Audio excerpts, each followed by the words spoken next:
جو لوگ اللہ پر ایمان لائیں کہیں کہ ہمارا رب اللہ ہے، پھر اس پر جم لائیں، ان پر فرشتوں کا نزول ہوتا ہے، نہ کوئی غم کرو نہ خوف، خوشیاں مناؤ جنت کی جس کا تم سے وعدہ کیا گیا تھا۔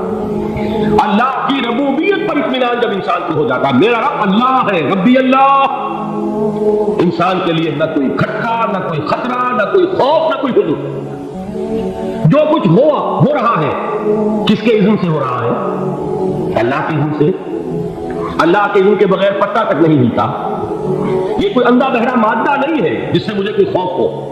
اندھا بھینسا چلا رہا ہو اس سے تو ڈرنے کا ہر انسان کو ڈرنا چاہیے، نہ معلوم کس کو ٹکر مار دے، لیکن نہیں، اس کائنات کو چلانے والا ایک سمیع و بصیر خدا ہے۔ وہ جو میرا دوست ہے، میرا ولی ہے، اللہ ولی الذین آمنوا یخرجہم من الظلمات الی النور، اللہ اہل ایمان کا ولی ہے، ساتھی ہے، پشت پناہ ہے، مددگار ہے، حمایتی ہے۔ بتائیے جسے یقین ہو جائے کہ اللہ میرا مددگار، اللہ میرا محافظ، اللہ میرا پشت پناہ، اللہ میرا حمایتی، اس کے لیے کوئی خوف ہوگا؟ اس سے کوئی ڈر ہوگا؟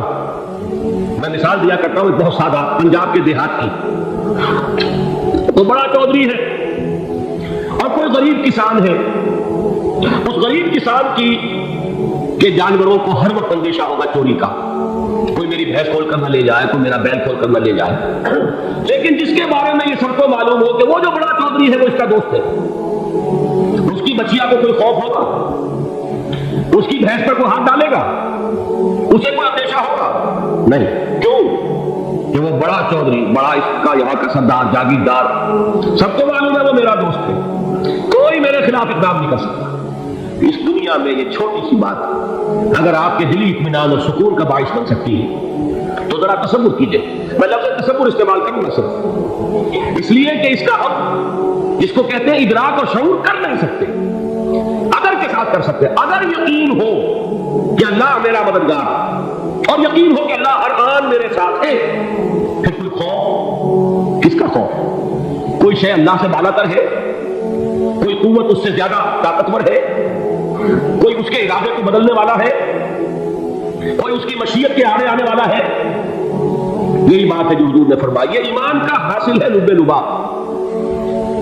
تو دیکھو اچھی طرح اس بات کو ذہن نشین کر لو۔ ہمارے چینل روشنی خطاب کو سبسکرائب کریں۔ ڈاکٹر اسرار احمد رحمت اللہ کے لیے سورہ فاتحہ اور کامنٹ میں آمین لکھیں۔ اگر تمام انسان مل کر تمہیں کوئی نقصان پہنچانا چاہے نہیں پہنچا سکتے مگر جو کچھ اللہ نے لکھ دیا، اور تمام انسان مل کر تمہیں کوئی نفع پہنچانا چاہے نہیں پہنچا سکتے مگر وہ شے جو اللہ نے طے کر دی۔ آپ پھر میں کہوں گا ذرا تاریخ کیجیے، اسے فرض کیجیے، اسے سوچیے۔ اگر اس حدیث پر ہمارا دل چکا ہوا ہو تو کسی سے ڈر ہوگا؟ یہ مجھے نقصان نہ پہنچا دے، یہ میری رپورٹ خراب نہ کر دے، یہ میری انکریمنٹ نہ رکوا دے، یہ میرا یہ نہ بگاڑ دے، یہ میرے یہ نقصان نہ پہنچا دے۔ اس کا ڈر، اس کا ڈر، اس کا خوف، اس کی خوشامد، اس کے لیے جا کر طرح طرح سے اپنی عزت نفس کو ذلیل کروانا اس کے سامنے، یہ سب کچھ کیوں کرتا ہے انسان؟ جب سمجھتا ہے کہ اس کے ہاتھ میں میرا کوئی نفع ہے، اس کے ہاتھ میں میرے لیے کوئی ضرر ہے، یہ مجھے کوئی گدن پہنچا سکتا ہے، یہ مجھے کوئی نقصان پہنچا سکتا ہے، یہ میرے کوئی کام بنا سکتا ہے، یہ میری کوئی ضرورت پوری کر سکتا ہے، اسی کا نام شرک ہے۔ جہاں آپ نے یہ سمجھا کہ غیر اللہ کے اندر کوئی طاقت موجود ہے وہی شرک ہے۔ بتوں سے تجھ کو امید ہے، خدا سے نو امیدی، مجھے بتا تو صحیح اور کافری کیا ہے؟ شرک تو یہ ہے جس پر بھی تمہیں یہ خیال ہے کلمہ ہے یا کلمہ سو لا حول ولا قوت الا باللہ، ذرا اس پر دل کو کبھی اگر آپ تصور کریں، دل فرض کریں، دل ٹھک جائے، اس پر کوئی طاقت نہیں۔ یہی بات تھی جو شیخ عبد القادر جیلانی رحمۃ اللہ علیہ نے اپنی وصیت میں اپنے بچے سے کہی۔ 11ویں دینے والے ہیں لیکن حضرت شیخ عبد القادر جیلانی کی وصیت اور تعلیمات کو کتنے لوگ نہیں جانتے ہیں؟ یہ جن مقامات تک پہنچے ہیں وہ کس چیز کی بدولت پہنچے؟ انہوں نے جو پیغام دیا وہ کیا تھا؟ اے میرے بچے، جس طریقے سے قرآن مجید میں حضرت لقمان کی نصیحتیں جو ہے نقل کر دی گئی ہیں، میں یہ عرض کروں گا بالفرض اگر قرآن حضرت عبد القادر جیلانی کے بعد نازل ہوا ہوتا تو شیخ عبد القادر کی یہ نصیحتیں بھی قرآن میں درج ہوتی۔ اتنی اونچی نصیحتیں ہیں۔ اے میرے بچے، اس حقیقت کو ذہن نشین کر لے لا فاعل فی الحقیقت ولا مؤثر الا اللہ. اس کائنات میں نہ کوئی فاعل حقیقی ہے نہ مؤثر حقیقی ہے سوائے اللہ. کسی شے میں کوئی تاثیر نہیں اگر اللہ نہ چاہے. آگ جلا نہیں سکتی اگر اللہ نہ چاہے. پانی ڈبو نہیں سکتا اگر اللہ نہ چاہے. زہر ہلاک نہیں کر سکتا اگر اللہ نہ چاہے. کوئی کس فائدہ نہیں پہنچا سکتی اگر اللہ نہ چاہے. تو در در پہ کیوں سر جھکاتے ہو؟ در در پر کیوں جبیں سائی کرتے ہو؟ سب کے سامنے کیوں ہاتھ پھیلاتے ہو؟ ایک اللہ سے مانگو. ایک اللہ کے سامنے زمین پر اپنی جبین رکھو. لا فاعل فی الحقیقت ولا مؤثر الا اللہ. نظر آتا ہے کہ پانی پیاس بجھا دیتا ہے. پیاس بجھانے کی صلاحیت پانی میں نہیں ہے، اللہ کے اذن سے. کھانا بھوک مٹا دیتا ہے. بھوک مٹانے کی صلاحیت کھانے میں نہیں ہے، اذن رب میں. دیکھیے یہی یقین تھا. حضرت موسیٰ علیہ السلام کا واقعہ یاد کیجیے. سامنے سمندر آ گیا. قوم دیکھتی ہے پیچھے کہ گرد و غبار کا طوفان. معلوم ہوا کہ فرعون اپنے لشکر سمیت آتا. لشکر جب چلتا تھا تیز رفتاری کے ساتھ تو گرد و غبار کا جو طوفان اٹھتا تھا اس کا تصور کیجیے. اور لمحہ بلمحہ وہ قریب آ رہا. پوری قوم نے کیا کہا؟ اے موسیٰ انا لمدرکون. اے موسیٰ ہم کو پکڑے تھے.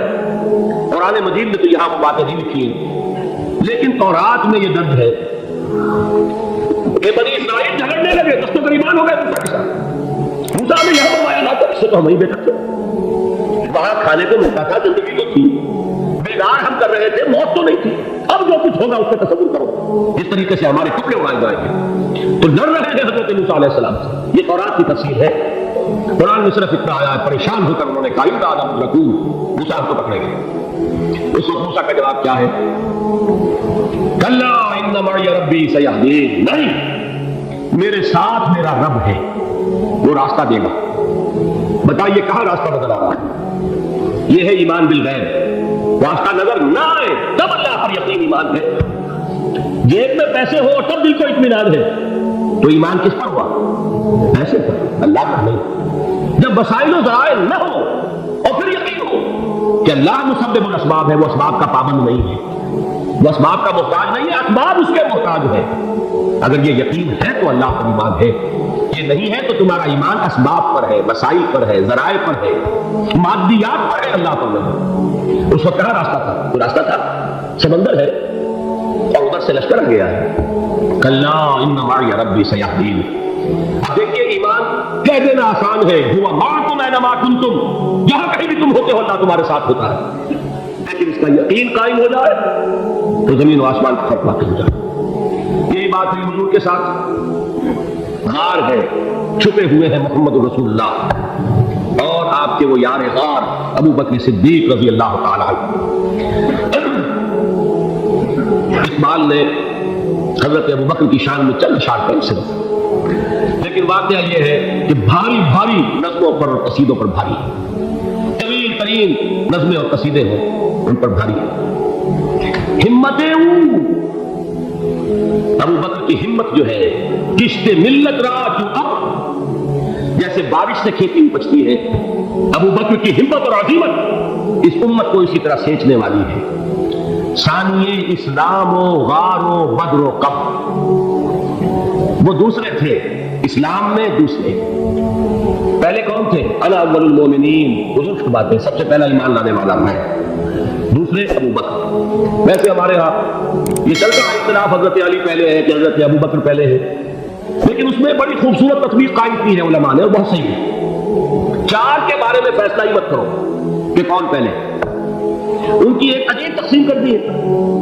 آزاد مردوں میں، بالغ مردوں میں سب سے پہلے ابو بکر، بچوں میں سب سے پہلے علی، خواتین میں سب سے پہلے خدیجہ، اور غلاموں میں سب سے پہلے زید بن حارثہ. بڑی پیاری تقسیم ہے. یہ چاروں ہی پہلے ہیں، ہر ایک کے لیے ولیت ہے. اور واقعہ یہ ہے کہ اگر زمانی اعتبار سے تعین ہوگا تو پہلے خدیجہ الکبریٰ آئیں گے رضی اللہ تعالیٰ عنہ. کسی اور سے بات کرنے کی نوبت بعد میں آ سکتی ہے، پہلے تو اہلیہ محترمہ سے بات ہوئی.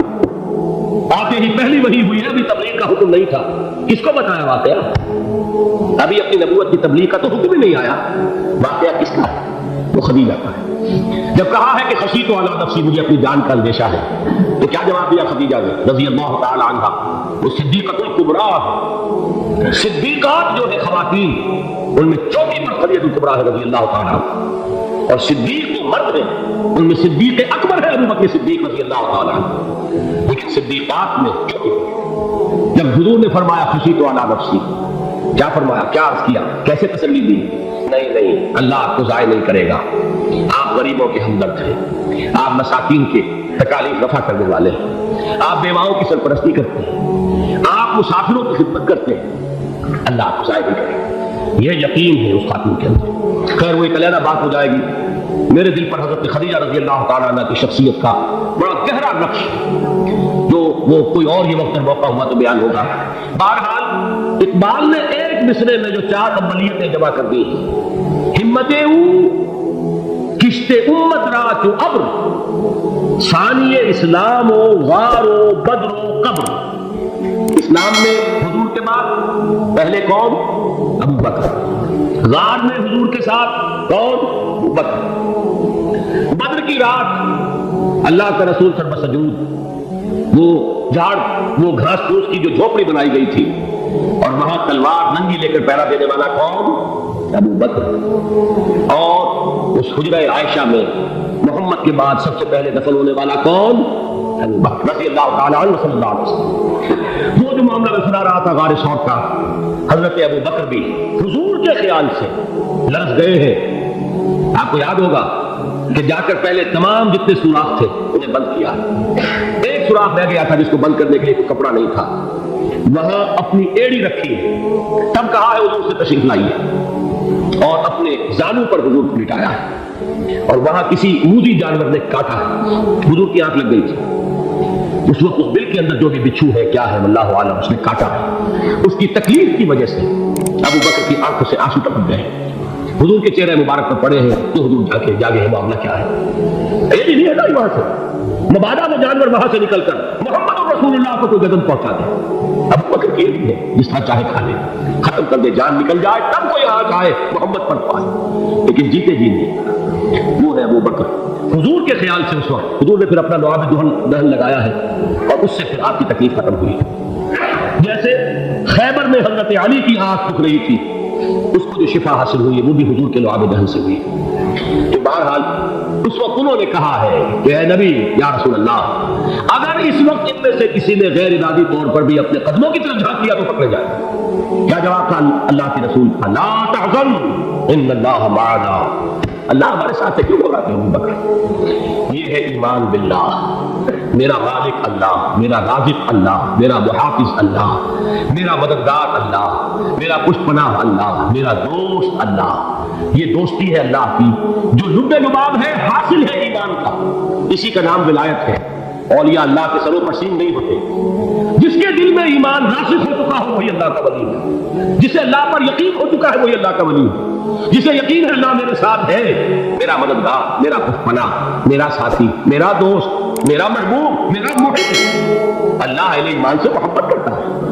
اللہ یحب الصادقین، ان اللہ یحب الذین یقاتلون فی سبیلہ صفا کانہم بنیان مرصوص۔